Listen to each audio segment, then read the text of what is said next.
welcome to Last Orders, the Spike podcast all about freedom and the nanny state. In this episode, we discuss the cancellation of Jerry Sadowitz, the perilous state of pubs, and the moral crusade against gambling. Plus, we answer your questions in our postbag section.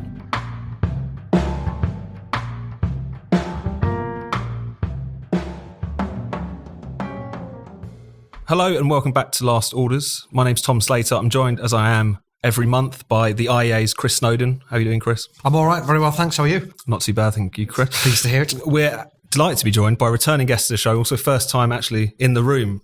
It was last year, but still in the kind of Zoom days. Leo Kearse, GB News regular stand-up comedian. Thanks much for coming back on the show, Leo. Hi, thanks for having us. It's good to be able to see the whites of your eyes. As we were saying last time. I'm relieved that Chris isn't wearing his vest this time. It was very hot though. Very hot, but you were very underdressed in a way that was actually quite, upsetting. I was thinking of like filing. At least I put a vest on. You did. It was vest. It wasn't like that at the beginning of the podcast. Vest / bikini top. Very revealing, but luckily he's fully clothed. Very 2022. Nice. So, Leo, as we've got you on, we can't not start with Jerry Sadowitz. Oh, yeah. And the Fringe. Huge free speech controversy. Just over a week ago, I guess it was now, that we found out that his 2-night run at the Edinburgh Fringe at the Pleasance, one of the big venues there, the second one had been cancelled after allegedly complaints from, sometimes you hear it's staff, sometimes you hear it's members of the public. Jerry Sadowitz, of course, is a infamously offensive comedian, but also still very celebrated, even amongst a lot of the sort of right on Fringe set. Do you want to tell us a little bit more about what happened there and why you think this one's quite significant? So Jerry Sadowitz was due to do 2 nights at the Pleasance, and which is one of the big sort of Fringe hubs, one of the venues that sort of controls the Fringe.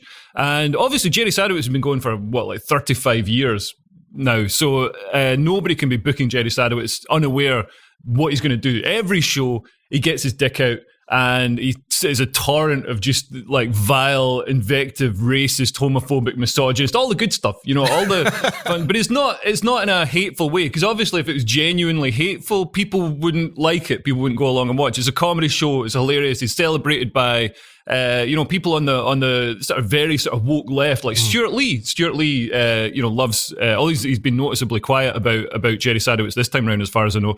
So previously we've seen comedians like Jim Davison and Roy Chubby Brown getting cancelled, and I think that's terrible as well. But this time, the woke left have sort of come for somebody on their side. Which I think sets a ridiculous precedent. And the real problem wasn't audience walkouts, apparently, because venues, a lot of people get walkouts, get complaints and stuff. It was venue staff complaining. So you got all these blue-haired students getting a summer job punching tickets at the Pleasance, and you're seeing this across a lot of creative industries, like the people who faced down J.K. Rowling's publishers, the executives faced them all the staff saying, oh, we can't have this. And Netflix, same thing happened. The staff protests and stuff. It's like, Jesus Christ, you punch tickets, you'd sell ice cream. What on earth gives you the right to editorialize and curate what goes on stage? It's you're not. You just get back in your box, enjoy your £7.50 an hour. You worm, you pathetic worm. And but yeah, the Pleasance crumbled, and they said they couldn't have it. They've since the first statement. And the first statement was very interesting, because they said at the Pleasance we don't censor comedians, we don't censor speech, but in this case.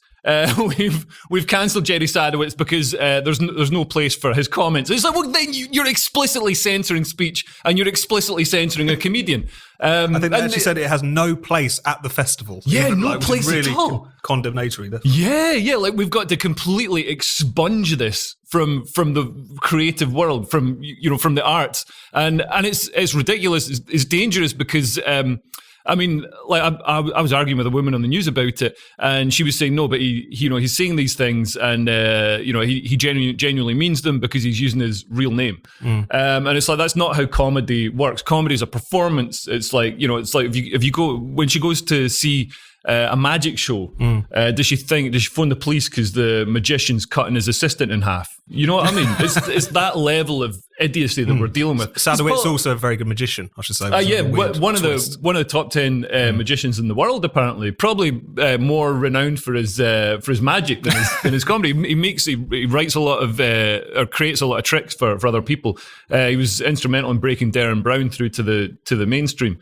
Incredible sleight of hand magician. And his show shows combine sleight of hand magic with vile, hilarious racism. Hell of a combination. The thing is, like, if you look at what he says, the words that he says written down on the page, you'd be like, well, there's no way anybody could say this and it could be acceptable. But it's a sort of testament to his brilliance as a comedian that he says all that stuff and it's hilarious. It's because he's such a repulsive, sort of wretched, pitiable figure when he's on stage that anywhere he punches is up. And it's just, the hilarity of seeing this man just punching at everyone, taking everyone down. And if anything, he's toned it down a little bit from, because I've been going to see him for probably about 30 years now. Like my mum took us to see him when we were teenagers. Mm-hmm. And he's an absolutely phenomenal comedian. It's sad that, man, the Fringe is full of complete dog shit comedians. Like all these, people who go with a message, because it's all the sort of middle class. Not that I'm having a go at middle class people. I'm middle class myself, but the people who would have previously gone into journalism or something like that, because they've got something to say and they want to make the world a better place. Now they're going into comedy, fucking ruining it. Chris, were you surprised by this when you heard about it? Or is it just, it does feel like comedy is lost to this guff. It didn't surprise me that much, no, because how many times last 6 months have we been talking about comedians on it getting cancelled or being controversial, what have you? It's Dave Chappelle, all the Netflix ones, really, Ricky Gervais, Jimmy Carr, and so on. And when we've discussed these, someone's always made the point that this is satirical. There's a deeper point there, and what have you. With Jerry Sadowitz, who is a better comedian than any of them, in my opinion. It's been over 10 years since I saw him. I've now got tickets to see him in Brighton. Mm-hmm. This reminded me I needed to go see him again. If he doesn't get cancelled in Brighton, which is quite possible, I would have thought. You can't really make that argument with Jerry Sadowitz because it's not really satirical. It's very difficult to describe his act, really. And like you say, Leo, written down, it would just be like, what? Very Nuremberg. It's obviously not genuine, but nor is it really ironic or satirical. And he's not trying to make some grand point about it's not the reason you offended is to break down taboos. No, it's none of that. He just does it. Giving vent to the worst. And exactly. In a funny way. And when we've been discussing these other cases, Gervais and Jimmy Carr and so on, I've always said, it doesn't matter whether they're trying to make a point or if it's satirical or if there's a deeper level to it. People should have the right to go on and say whatever they want. And Jerry Sadowitz is a very interesting example of this because you can see how a lot of people wouldn't get it, right? Yeah. Especially like written down in the Sun. I read what he said in the Sun. I was like, wow, that is quite near the because it's basically, he said he blamed the state on the economy on women and blacks and then got his penis out. I go, okay, I can see how people might, take that the wrong way.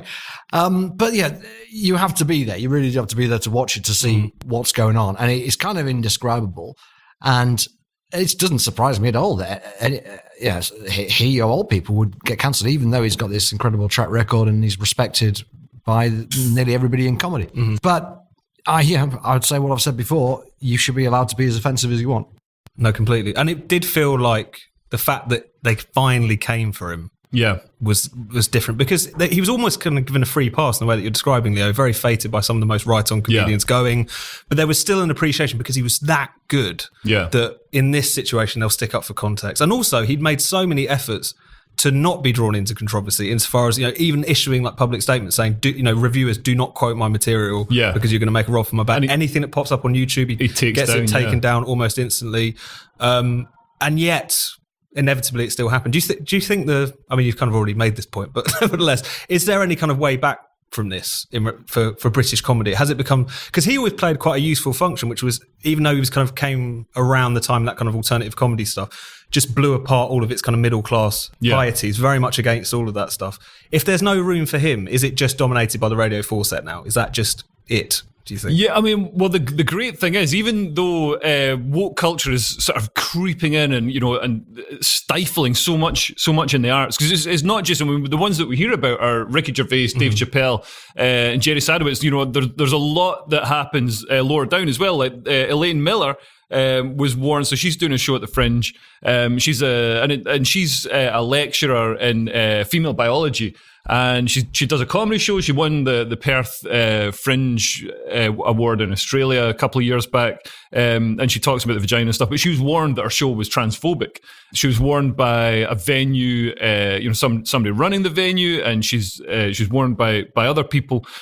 So, it stifles, people see what happens there, happens to the big names, and it stifles what they do. They worry about, what they're doing, if they're going to lose their, the money they've invested and the time they've invested in developing a fringe show.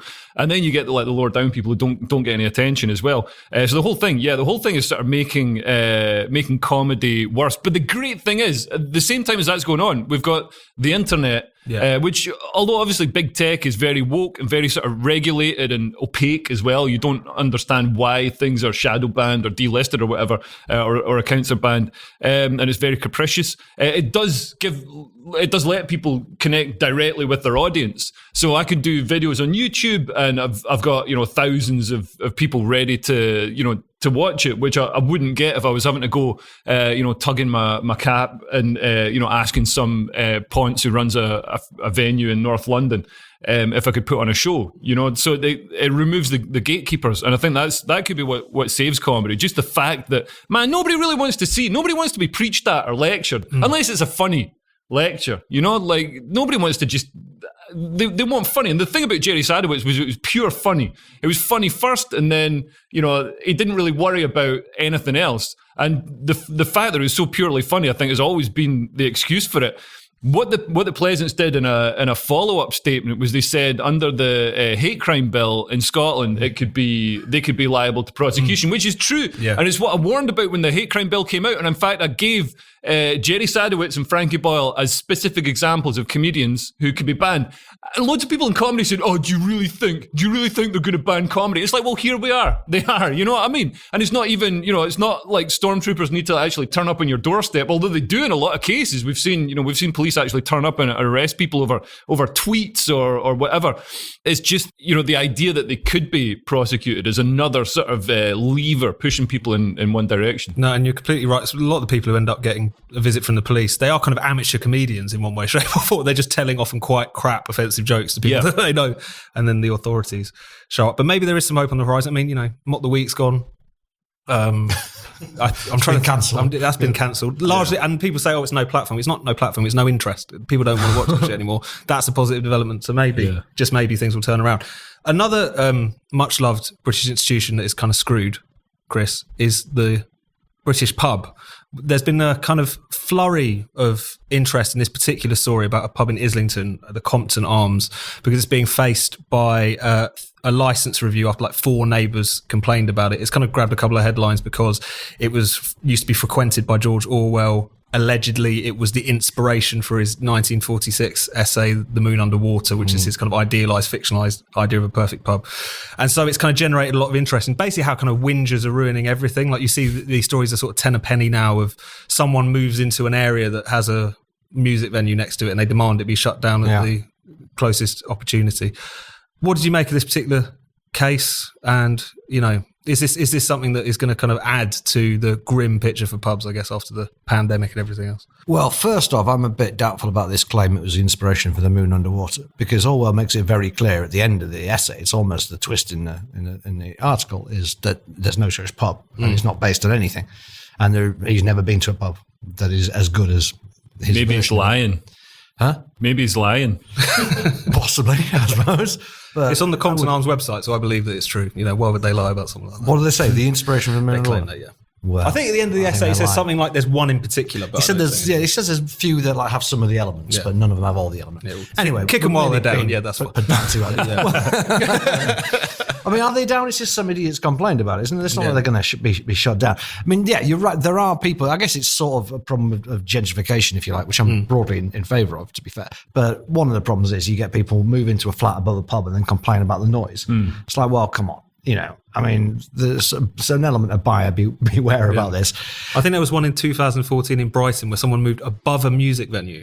Yeah. In the flat above. Rings a bell. The Blind Tiger or something like this. And then complained about the noise and got it shut down. Yeah. Which is incredible. Well, it's incredible. I mean, it's really incredible if anybody actually does shut these things down as a result of these stupid complaints.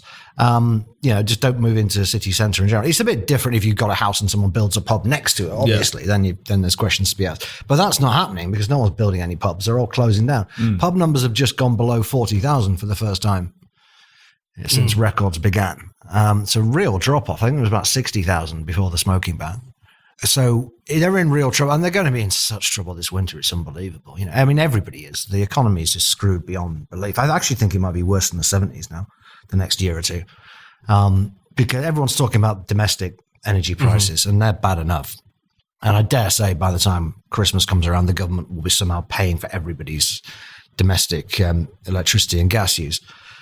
But they can't. I mean, it's literally inconceivable that the government could even attempt that with businesses. And you've got businesses who have energy bills, let's say 20 grand, wouldn't be unusual for a pub, 20 grand a year, going up to 80 grand. I mean, what are they going to do? Yeah. What are you going to put your pints up to £12 or something? In which case, no one's going to go in. I mean, are people going to be going out anyway very much with inflation being what it is, with the price of petrol, with the heating, with the food and everything being what it is? I mean, I think a huge recession is nailed on. And pubs, which in the past, actually, you look kind of in the longer term, pubs have been fairly recession-proof. I can't see it being recession-proof in this one because as with pretty much every other business, the electricity and gas costs are going to be so unaffordable. I do not know what's going to happen. It's going to be absolutely dreadful. The booze industry, the pub trade, obviously very concerned about it. I think 70% of publicans say that they may well go out of business over the course of the next 6 months. So, yeah, I mean, pubs have had a terrible time for so long for so many different reasons.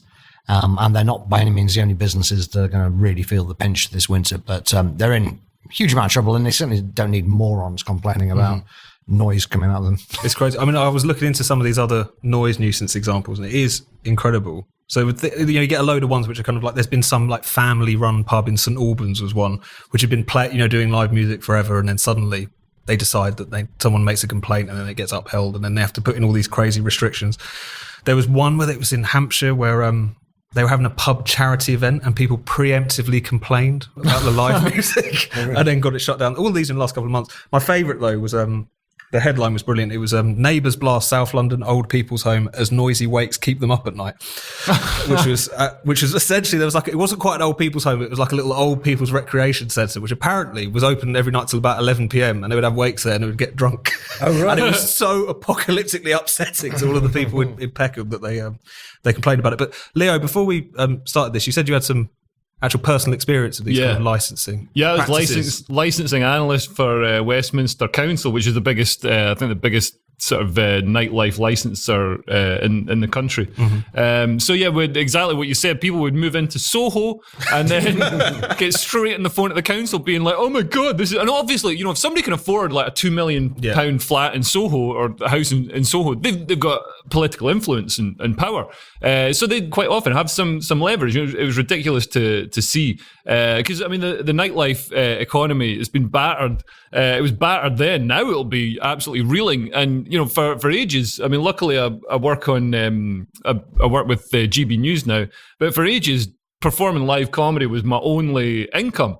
And so when venues get shut down because somebody says there's noise from live music, that's affecting people's livelihoods. It's not just the sort of cultural impact and the fact that people can't go out and have fun and see their friends. It's also that's somebody can't feed their family because they've lost that gig's been pulled out of their diary. No, completely. Were there any kind of particularly crazy examples that you remember from back in the day? Was it just this kind of constant whinge that you get from? Yeah, it was a constant whinge. Low level. There was also a lot of whinging about drug markets and stuff like that. Because I mean, if you move to like there's Meard Street in Soho where there are open drug markets, there's so much crack being sold there that we had footage of a guy going along in the morning and picking up crumbs of crack that had been dropped and getting enough for a pipe. And there was street clipping as well, which is women pretend to be prostitutes. Although, I mean, to be fair, all you need, the only qualification you need to be a prostitute is to pretend to be a prostitute. But they take money off drunk men and pretend to put it through a door. A letterbox and say, come back to this house, in 2 hours, and there's going to be, the Swedish blondes here for you or whatever. And so the guys would go away, come back, be hammering on the door, drunk at 3 a.m, waking up the residents. That's why in Soho you get a lot of a lot of doors have got signs on them saying this is not a brothel.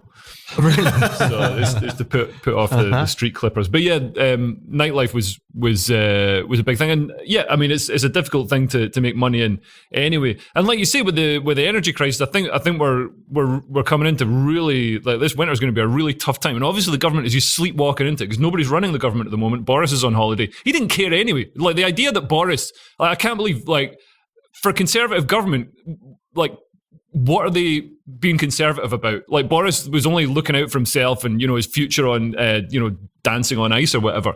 He had no interest in, you know, sort of doing the best by the country. But nobody's running the government right now. They've had this 8-week process where you know, they've just been picking holes in each other. And so right from the start, in 2014, when Russia invaded Ukraine, we should have been like, right, we need to not, you know, Europe should have been, right, we need to not be dependent on Russia for energy. We need to, like, let's drill in the North Sea. Let's develop the Cambo oil field. Let's frack. You know, all this stuff. Let's build nuclear power stations. If we built, all right, we've got a couple coming online, but they're taking ages. Like, if we knew this was coming, but we didn't. We thought, oh no, this despot in Russia will just continue giving us cheap gas forever, and it's an absolute nonsense. So yeah, I think the problem is, to be fair, that there's not very much you can get online at all before the winter. You know.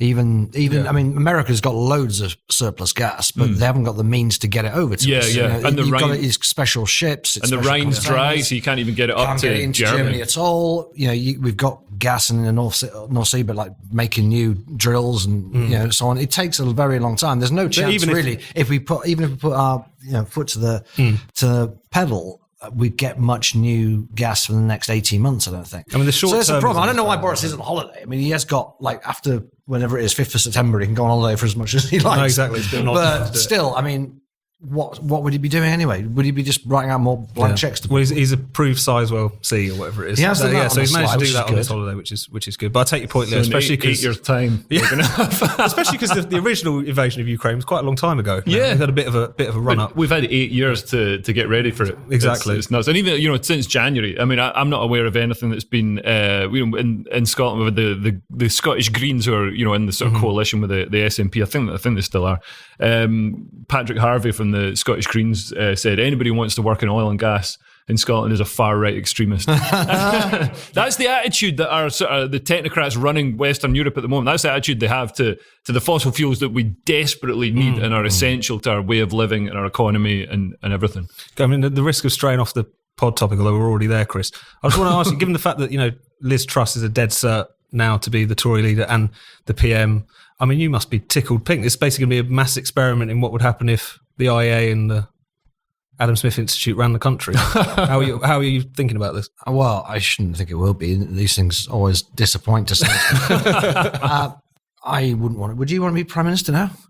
I'd wait a few years personally, even if it was my like burning ambition. The country is going to be in such an awful, it already is, but it's going to be in such an awful state. Once she's become Prime Minister, she's going to get the blame for everything. She'll be blamed for us going into recession when we do. Because she should have given more free money to people. It's an impossible situation to be in, and the rhetoric and talk and chat over the next few months is going to be appalling. I was on TV with, you know, Grace Blakely over the weekend, and she just flat out denied that there were high gas prices because of the shortage of gas, because Putin was turning off the gas. She just said it was profiteering. Companies profiteering. And if we just tax them, then we'll have enough money for everyone to buy lots of it. I mean, yeah. And she's usually so solid on these questions. Yes, she's normally so sensible. Yeah. But, you know, this is going to be the narrative. The whole thing is it's the government's fault. If people are cold, which it will be this winter, it's the government's fault. It's the government's fault. People can't accept anymore that shit happens and that we've got very high gas prices because Putin is using the gas effectively as a weapon of war. Yeah. And sometimes there's not really anything you can do about it. And in fact, price caps and subsidies can sort of be counter-effective because the prices are high because there's a limited supply. I mean, this is like basic sort of markets. Really simple stuff. And so if you put subsidies on it, then people aren't going to restrict their usage. Right. So there's still, I mean, you've still got the same amount of gas, but all it's going to do is push the price up even higher. This is a problem with what Macron's doing in France. Of course, Blakely loves this. She thinks it's great because they're limiting price rises for domestic energy.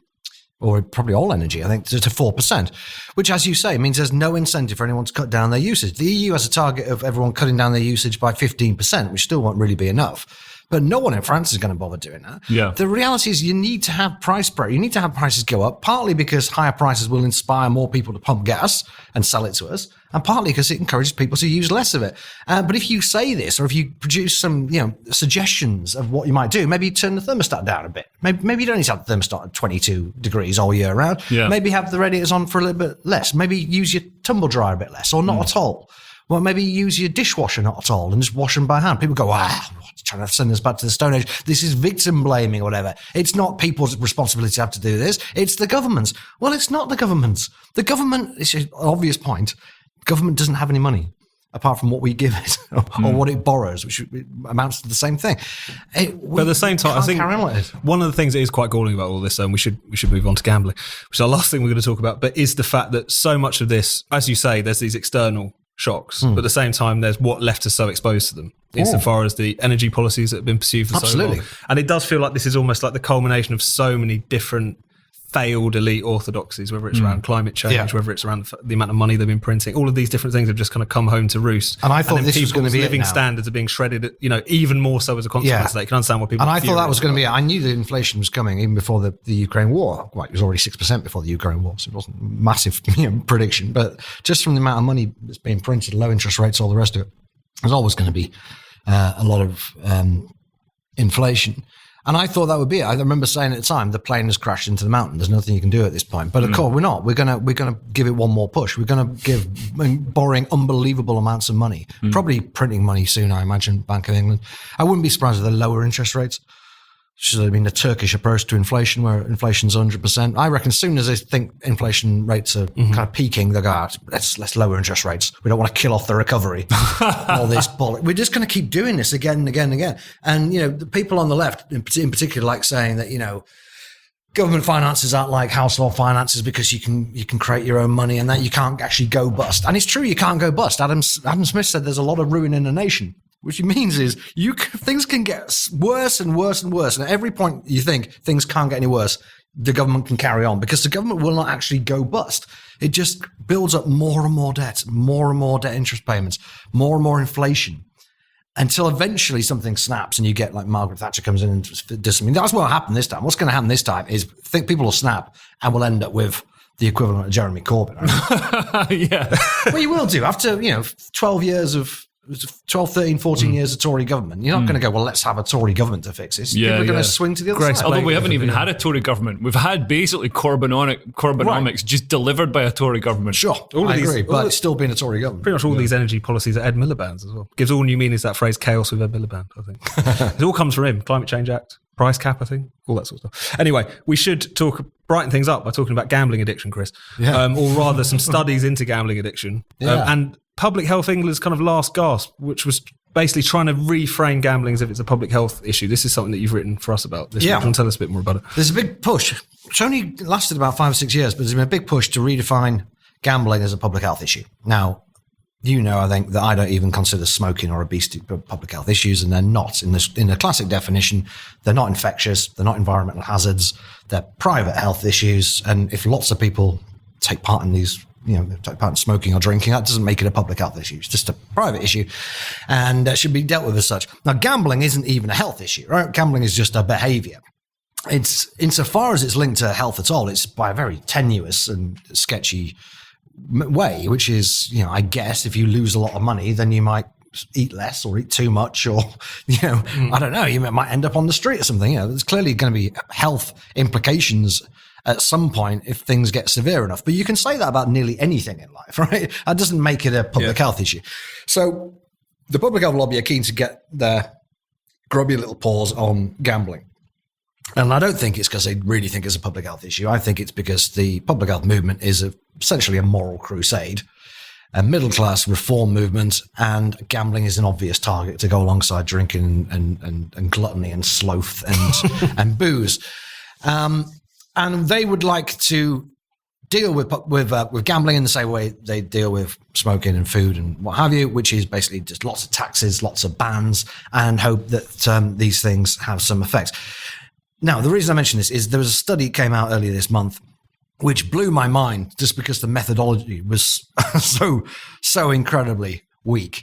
I mean, the bottom line is that there isn't a huge amount of research into gambling policies.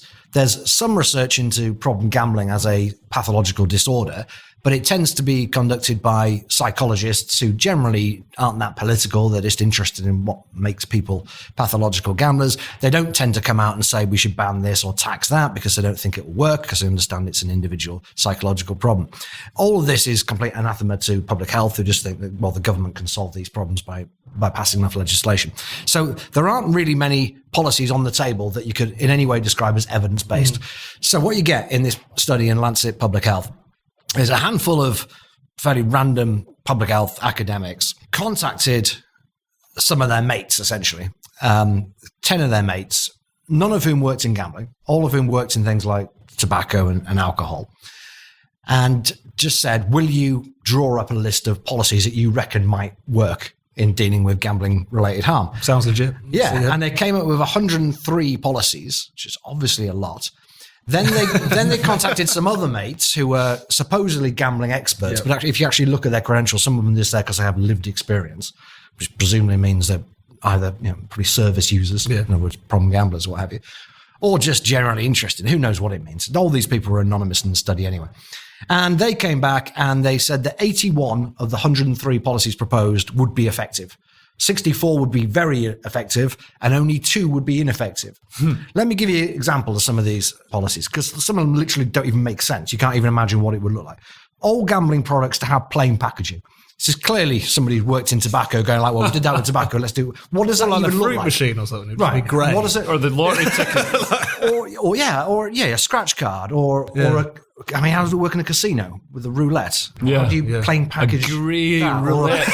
Blackjack. Isn't that just the most 2022 thing you've seen? Just like, a grey All the colours are the roulette. same. It wouldn't work very well. No. Yeah. You can have it, but you can't enjoy it. Tax on operators rises each year above the rate of inflation. Okay, but for how long? They'll just go bust quite quickly, you would think. Ban all gambling in venues where young or vulnerable people are present. Young people, you can kind of see that. Vulnerable, what's a vulnerable person? For like an old person. How? I don't know. I would have thought, in their context, They're banning disabled people from gambling. A problem gambler, but how do you spot these people? Have they got to wear a badge or something? Can we kick them out? They're in betting shops. Yeah. So you've got to ban the people who go to betting shops from betting shops. Problem solved. Yeah. Tax on wages proportionate to the risk of harm. Okay. Well, how do you know what the risk of harm is? I guess if it's a bet, the odds in a way tell you the risk of losing money, sort of, but it doesn't make any sense. This is just like this 3 a.m. Party, end of the night. This is technocrats who think that politics can fix everything. Like policy can fix things. And it can. It can just meddle and waste money. One more. Maximum limit on customers gambling on an operator's website at once.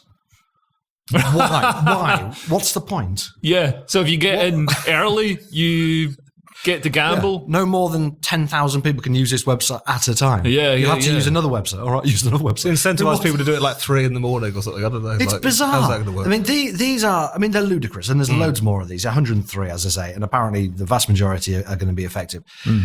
This is the absolute opposite of evidence-based policy, isn't it? This is just a bunch of people who don't know what they're talking about, not even qualified to talk about it, coming up with harebrained schemes and then producing a study. They call it a Delphi study, by the way, so they don't have to just call it what it is, which is just having it's an online survey. It wasn't even like face-to-face focus group. 35 people given an online survey, 100-odd wacky ideas, and they came back and said most of them work. Despite the fact that by the author's own admission, there is no evidence for any of them. And then at the end of it, they say this is the blueprint for what the government should be doing.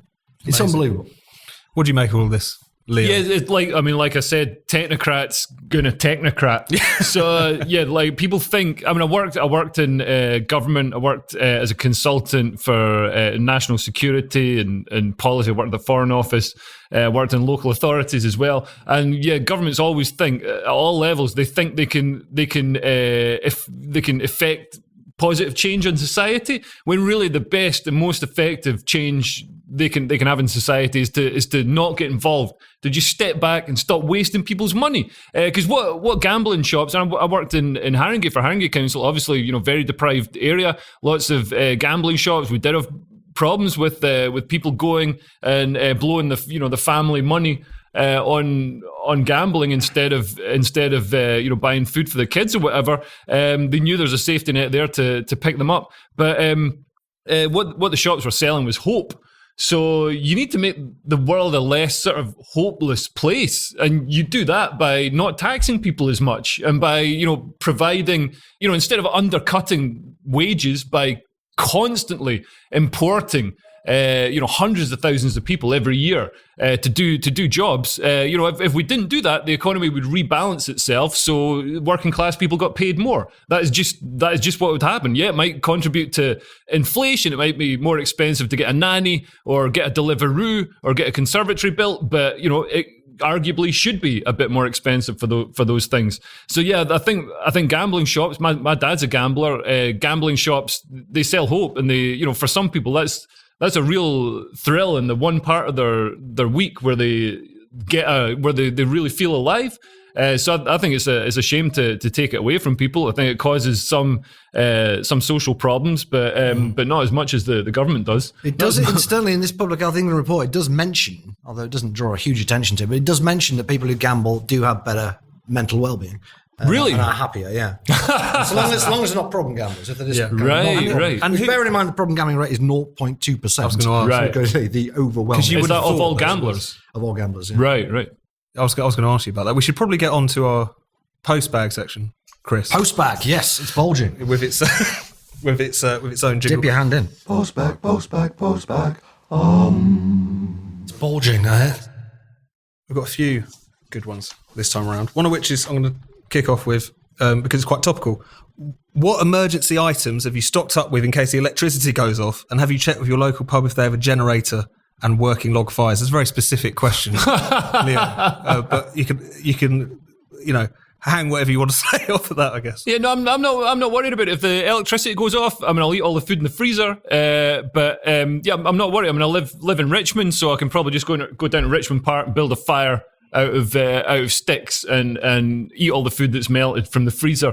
But we're in Britain. This is what people don't realise. For some reason they think we're in Gdansk or something. We're in Britain. Just put a jumper on. It's going to get 5 degrees above zero. Oh my God. You know what I mean? Man up. I've been chopping bits of wood up. My neighbour had a tree fall down during Storm Eunice earlier this year, so I chopped it up for him on the basis I get 50% of his wood. So I'm prepared for that. I'm going to buy loads of smokeless fuel. Unfortunately, Gover's banned actual coal being delivered to your house now, but you can still get the smokeless stuff. And genuinely, going back to my tips on how to get through this, seems to me that coal is, or whatever, probably not kiln-dried logs, which is another rip-off that Gover's is put on this, but coal is probably pound for pound a better buy than gas this winter. So if you've got an open fire, get using it, even if you've never used it before, and sit around it in the evening. You will be cold when you get to bed because the rest of the house won't be heated, but you'll be all right. Just do what Leo says, put a jumper on. Yeah, and you get things that you heat up on the fire and then you can put in the bed. Yeah, one of those old... Yeah. So like that frying pan looking. Yeah. All of this is going to make what came before hot water bottles. Yeah. Might be 1 or 2 house fires. Let's finish with Andy Mayer from the IEA, who's asked, what would you like to windfall tax the most? And I suppose there's a proviso on this, Chris. Presumably you don't want to windfall tax anything, but if you had to windfall tax something, some company that's doing quite well at the moment, just out of pure spite. Yeah, well, there's a few in there. Apple. I think their computers have been rubbish ever since Steve Jobs died. I don't know if that's a direct result of that, but they certainly have got very complacent, and my iMac is pathetic now. Brewdog, just because I don't like them, and I don't like their beer. I imagine they're making quite a bit of money. Apart from that, Jamie Oliver's already gone bust, hasn't he? So, yeah, that'll do. Just those two. What about you, Leo? Is there a particular... I think if we put a windfall tax on any Russian-owned property in the UK, because they won't be able to pay it because that would breach sanctions. So then we can just seize their property and then we can live in it. And even though it's going to be cold because we can't have the gas on, we can look at the nice pictures. I think that's the perfect place to end on. Practical advice for a crisis that's developing us. Chris, Leo, thanks so much. Thank you.